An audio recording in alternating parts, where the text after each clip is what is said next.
Good morning, students. Students, in our previous lecture, we have done with you some methods of preparation of ethers. Hopefully, you must have been remembering those. And one of the most important method in that was the Williamson synthesis. Now, today we start our lecture with the discussion of physical properties of ethers. Now, student, remember, dimethyl ether and ethyl methyl ether are gases. I have written these properties for you so that you can easily note down. Dimethyl ether and ethyl methyl ether are gases. Others are colorless liquid. Am I clear? So, dimethyl ether and ethyl methyl ether are gases. Others are colorless liquid. They are lighter than water. Then sparingly soluble in water, but readily soluble in the organic solvent. Am I clear? These are sparingly soluble in water, but readily soluble in the organic solvents. And the boiling point of ether increases with increase in molecular mass. One more thing, student, always remember the lower ethers are anesthetic. That is, they may use to anesthetize the person. Now, the chemical properties of ether. How do we write ether? These are ROR. You can see, student, over here. These are alkyl groups in ether. Which group is this? Alkyl group. Then we have two lone pair of electron on oxygen, and this will be a lone pair. When we discuss the chemical properties of ether, it will be the reactions due to alkyl groups. So, they may show the reactions which will be due to alkyl groups present in the ethers. Secondly, the reactions may be due to the presence of lone pair of electrons on the oxygen atom. Third, it may be due to the cleavage of carbon-oxygen bond. And fourth will be in the aromatic ethers. Those will be the ring substitution reactions of ethers. Am I clear? Now, first of all, we will be discussing with you, student, the reactions due to alkyl group. One of the most important reaction of this will be the halogenation reactions of ethers. So, first will be the reactions due to alkyl group. Reactions due to alkyl groups. Am I clear? And in those reactions due to the alkyl group, the first will be the halogenation reaction. The first reaction is halogenation. Halogenation reaction. How the halogenation reaction takes place? And this reaction will be due to the alkyl group. Student, remember, when we take ethers, and ethers are made to react with chlorine in the presence of sunlight, it will result in the formation of substituted ethers. Just see over here, ether CH3 CH2 and then O CH2 CH3. These are ethers. Ethers, when react with chlorine, and the reaction with chlorine occur in the dark condition, how will the reaction take place? Ethers, when react with chlorine in the dark, this is alpha, this is alpha. So, alpha position substitution will take place, and it will result in the formation of alpha monochloro diethyl ether. So, it will be CH3, CH, Cl, then O, and then CH2, and then CH3. So, this is alpha monochloro diethyl ether. Alpha monochloro diethyl ether. This alpha monochloro diethyl ether, when again react with chlorine, this is CH3 CH and Cl, O CH2 and CH3. This compound, when again react with chlorine, and the reaction again occur in the dark condition, another hydrogen atom will be substituted, and this will result in the formation of alpha alpha dash CHCl, then O, CHCl, and CH3 will be given out. Am I clear? So this will result in the formation of alpha dash dichlorodiethyl ether. So product of this is alpha and this is alpha dash. Alpha dash dichloro diethyl ether. Alpha dash dichlorodiethyl ether will be formed. So you may see over here the halogen is substituted on the carbon atom. And the mechanism will be the free radical substitution reaction mechanism. However, student, if the ether is made to react with halogen in the presence of sunlight or the photon of light, this way, if you take diethyl ether, CH3, CH2, O, CH2 and CH3, this is diethyl ether. If it is made to react with chlorine and the reaction occurs in the presence of light or the photon of energy, the reaction occurs in the presence of H mu, or we may take in the presence of light. All these hydrogen atoms will be substituted and the product obtained will be perchlorodiethyl ether.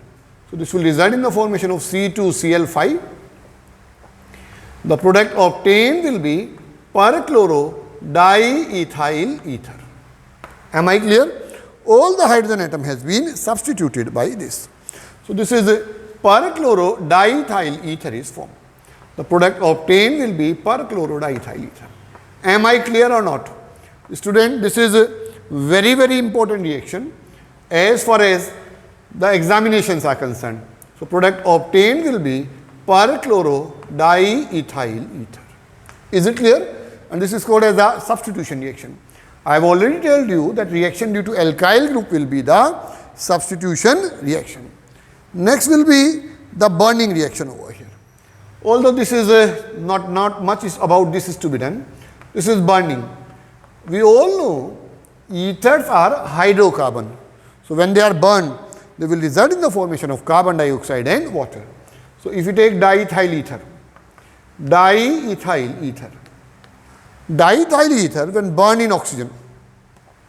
when burned in oxygen, it will result in the formation of carbon dioxide and the water molecule will be given out over here.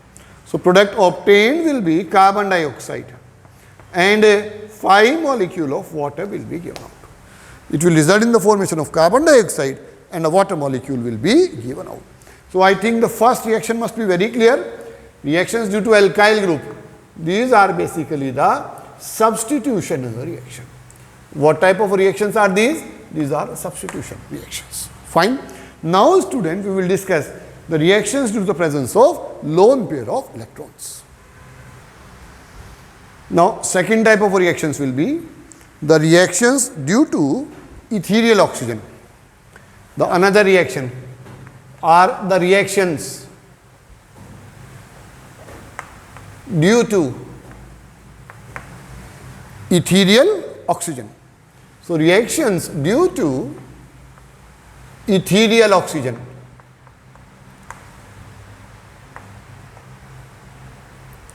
Reactions due to ethereal oxygen. I mean to say due to the presence of lone pair of electron. First in this case will be peroxide formation. This is peroxide formation. Reaction due to ethereal formation oxygen, that is peroxide formation. Student, if you take diethyl ether and this is made to react with oxygen, this will result in the formation of peroxide of ethers. I mean to say ether add up to the atmospheric oxygen forming peroxides of diethyl ether. The reaction will take place in the presence of sunlight or ultraviolet light. So if you take ether will be C2H5, O and C2H5. This is diethyl ether.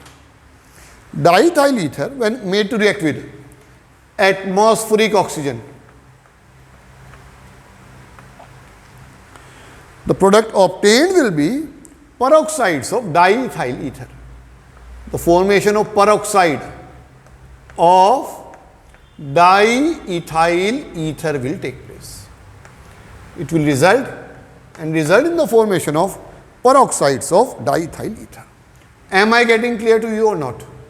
The product obtained will be peroxide of diethyl ether. Student, always remember the peroxides of diethyl ether. This is a heavy, pungent, oily liquid, unstable compound, and decomposes on heating. So this is heavy, pungent, oily liquid, unstable compound.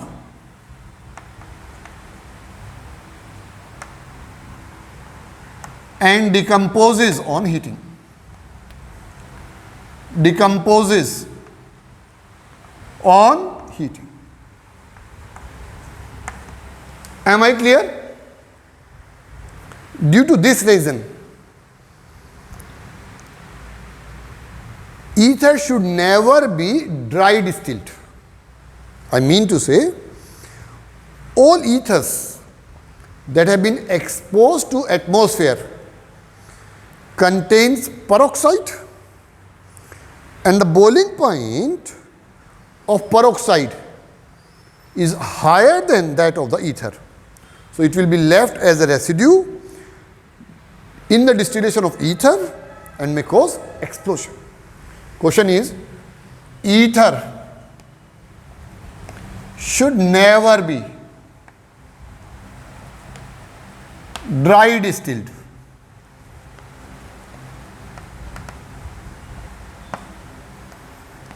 Explain. Fine. What will be the answer for this?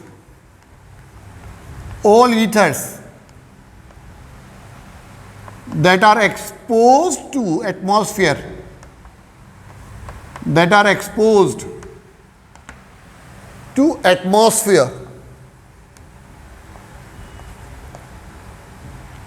contains peroxides.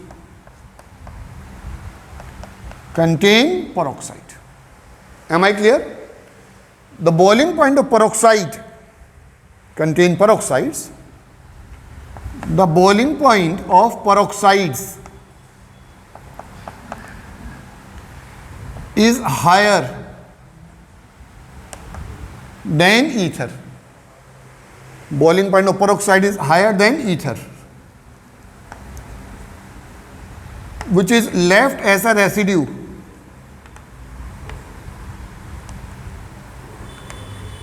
in distillation of ether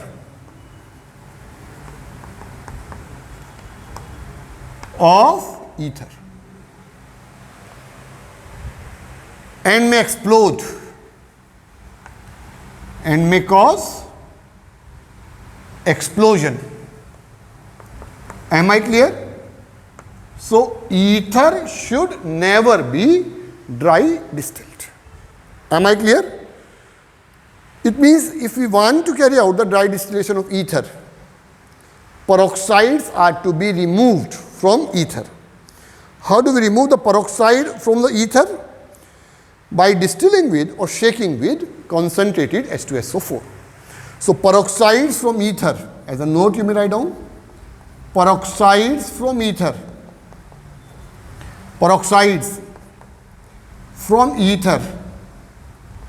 can be removed by shaking with concentrated H2SO4.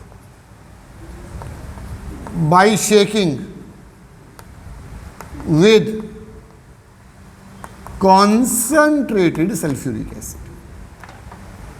Concentrated sulfuric acid. Now, the test of peroxides in ether. Test of peroxides in ether. What is to be done? We'll take ferrous ammonium sulfate. Ferrous ammonium sulfate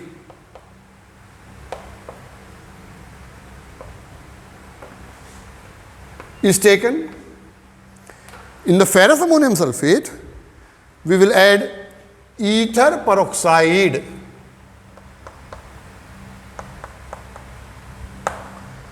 When ether peroxide is added to ferrous ammonium sulfate, it will oxidize to ferric ion. Am I clear? Plus ether will be given out. Plus ether. So ether will oxidize ferrous ion to ferric ion. To this you add potassium thiocyanate. We add potassium thiocyanate to this. When we add potassium thiocyanate, we will have ferric thiocyanate formed. And this will be a blood red color. Am I clear or not? This is the indication of a peroxides in ether. This is ferric thiocyanate. And this will be obtained as a red color. Tell me whether I am getting it clear or not for you. This is very important. Apart from this, there can be one more reaction, and this will be the salt formation. Students, in ether, on oxygen there is a lone pair of electron.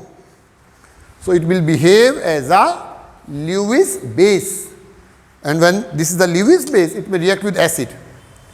Ether, it will act as a Lewis base. So this is a Lewis base. Lewis base may react with acid like HCl at the temperature of 273 Kelvin, and this will result in the formation of a salt, and this salt will be diethyl oxonium chloride. So formation of a salt will take place. Am I clear? The formation of diethyl oxonium chloride will take place. This is a salt. So diethyl oxonium chloride. Tell me whether I am getting it clear for you, no? And this will be obtained as a salt. So they may form a salt on reaction with acid. Am I clear? So they form salt on reaction with acid. They form salt on reaction with acid. On reaction with acid, they may result in the formation of a salt. This is how the salt formation can be done. So student, we have done with you the two properties of ether. First was reaction due to alkyl group and reaction due to the presence of lone pair of electron on the oxygen atom. Left are two, reaction due to the cleavage of carbon-oxygen bond and a ring substitution reaction. In our next lecture, we will try to complete ether. Till then, you keep on watching videos, making the notes. I hope you will be doing this. With that hope, I am summing up the lecture. Thank you.